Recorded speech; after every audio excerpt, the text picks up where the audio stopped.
నమస్తే పిల్లలు, నేను మీకు ఇవాళ ఒక కథ చెప్దాం అనుకుంటున్నాను. ఏం కదా అని ఆలోచిస్తున్నారా? చలో, మీకందరికీ ఒక చాలా మంచి కథ చెప్తాను. ఏం కదా? ఒక కుమ్మరివాడు ఉండేవాట. అతను రోజు 2 కుండలతో నీళ్లు తెచ్చుకోవడానికి ఏంటంటారు బావి వరకు వెళ్ళేవాట. అయితే ఒక కుండకి ఆల్రెడీ చిల్లు ఉండేది, ఇంకో కుండకి చిల్లు లేదు, కన్నం లేదు. అయితే రోజు ఒక కుండలో నీళ్లు మాత్రం చక్కగా ఇంటి వరకు తీసుకొచ్చేవాడు, ఇంకో కుండలో నీళ్లు మాత్రం ఇంటి వరకు వచ్చేటివి కావు. అయితే ఆ 2 కుండల్లో ఏ కుండకైతే కన్నం ఉందో, చిల్లు ఉందో, ఆ కుండ రోజు భయపడేది, బాధపడేది.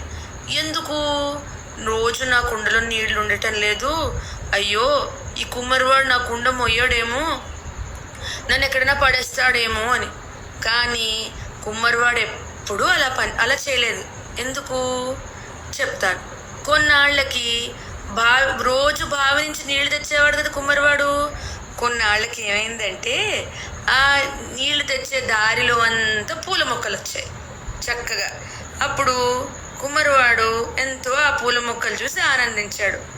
అప్పుడు కుండ అడిగిందనమాట, అదేంటి బాబు గారు, ఎందుకు మీరు నన్ను తిట్టట్లేదు, దేనికి మీరు ఆనందిస్తున్నారు అంటే, అప్పుడు ఆ కుమ్మరివాడు చెప్పాట ఆ కుండతోటి, ఎందుకు నువ్వు బాధపడుతున్నావు, నీకు కన్నం ఉంది నీకు అని నువ్వేం బాధపడకు, నీ కుండలో నీ కన్నం ఉండడం వల్లే కదా ఆ నీళ్ళంతా ఇలా దారిలో పడ్డాయి, నేను తెస్తున్న దారిలో, దానివల్ల ఇక్కడ మొక్కలన్నీ బాగా వచ్చి పూలన్నీ బాగా పూసాయి, చూసావా, నీ వల్ల ఎవ్వరికి ఏం నష్టం కాలేదు, నేను కూడా ఎప్పుడు ఏం బాధపడలేదు అని చెప్పి కుండని ఓదార్చాట.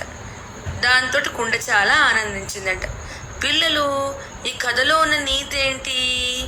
మనం ఎప్పుడూ ఏదో లోపం ఉంది, మనలో ఏదో ప్రాబ్లం ఉంది అని నెగిటివ్గా ఎప్పుడూ ఆలోచించకూడదు, దేని గురించి బాధపడకూడదు.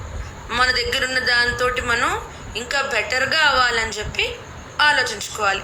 వేరే వాళ్ళకంటే మన దగ్గర ఏం స్కిల్స్ ఉన్నాయి, మనం ఏం చేయగలము అని ఎప్పుడు ఆలోచించుకుంటూ మనం ఏం చేయగలము అది చేసి మనం జీవితంలో ఎప్పుడూ సక్సెస్ అవ్వాలి.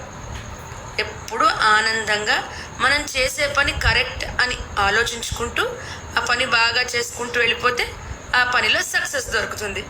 All the best.